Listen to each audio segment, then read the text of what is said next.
Shalom, Ezekiel 33, and I'm about to read from Isaiah chapter 4, verses 1. And in that day 7 women shall take hold of one man, saying, we will eat our own bread and wear our own apparel. Only let us be called by your name to take away our reproach. Now I'm going to read from the ESV here of what that verse means. It says here, Isaiah summarized by predicting the defeat of men, the emptying of Jerusalem personified as an abandoned woman, and the plight of the women begging for a man's protection. Now, I'm going to play this video, and I'm going to get into 2 stories. One dealing with Tasha P. and Fantasia, and the other one with Simone and her husband. And I'm going to play this video real quick for you. A little bit, I would try to make her come outside sometimes when she got the dog. Yeah, okay, so I heard she got a little story. Yeah.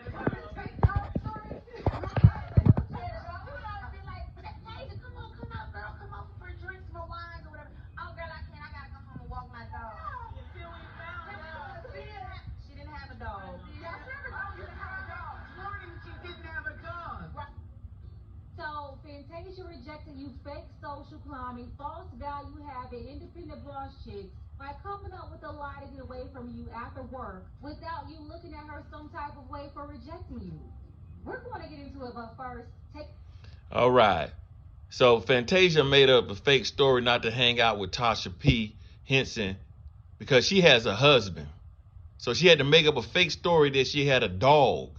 So the scripture says there would be 7 women to 1 man, and they'll have their own bread, their own clothes, their own money. They miss independent, but they will need a man to take away their reproach. And the definition of reproach means disapproval, disappointment, offense, because they are lonely. Tasha P. Henson is lonely. She is 50-something years old, got all the money, got all the accolades, yet she doesn't have a successful relationship or marriage with a man.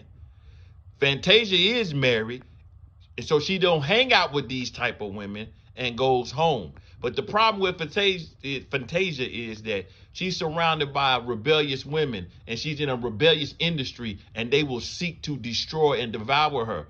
They're going to give her these roles, but eventually she's going to have to pay a cost in order to stay in this game. Now, Simone, on the other hand, people say she's the catch.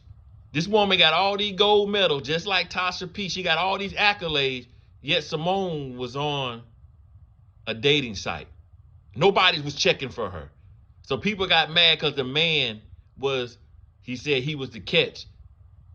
If you look at that scripture, what I read, to take away their reproach, their disappointment, their loneliness, their suffering, their quietness when they're home alone to their own thoughts and accolades, looking at those trophies, looking at those accolades, looking at those gold medals, but you still by yourself because you don't have a gold medal in a marriage and relationship. But this is the type of world we live in where you think your materialistic gain makes you have a successful relationship, but really you don't. And we can see this on men and women in countless relationships where they have great success in sports, business, and finances, but yet they can't hold on to a real relationship. Yet they can't be cooperative in a relationship or submissive. But this is the world we living in. So people are mad at Simone because she went after this man, drove to see this man, DM'd this man. She knows she's the catch, because trust me, she ain't the most gorgeous thing. But she went after this man and got this man to marry her. So her reproach is taken away, because I believe her last relationship was with Jamie Foxx, if I'm certain. But nobody was lining up checking for her with all these medals, because people forget that she was on a dating site.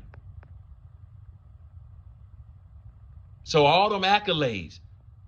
So she didn't want to end up like Tasha P. Henson, 50-something years old, on TV crying, taking roles that's paying her short change, but she signed up to be in this beast system, to be a star. They say they're going to make you a star. They didn't say they was going to make you rich.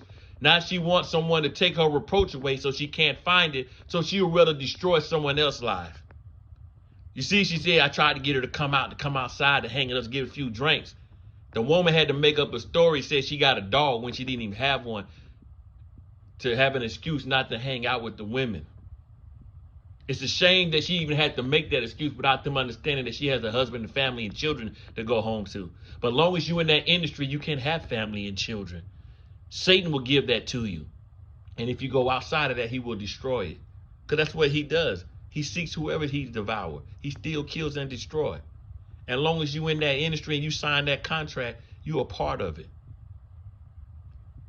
So this is the world we live in, where women think they accolades, they money. We make our own money. We got our own house. Yeah, and there's plenty of y'all that are going to die alone.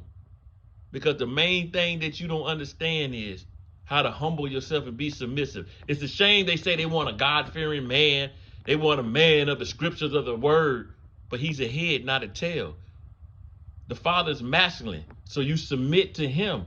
How can you say you are the Father, but you can't submit to the man? That is the order. But this is the times we're living in. And we're going to see more of this. Everything's getting exposed. We're going to see a whole lot more. But hey, this is my message. Don't get caught up in these distractions. They need more distractions to keep us not focused on our mission, our purpose, to get our house in order and get in line with Yah, so we can be worthy of his return and escape what's coming to this world. Shalom.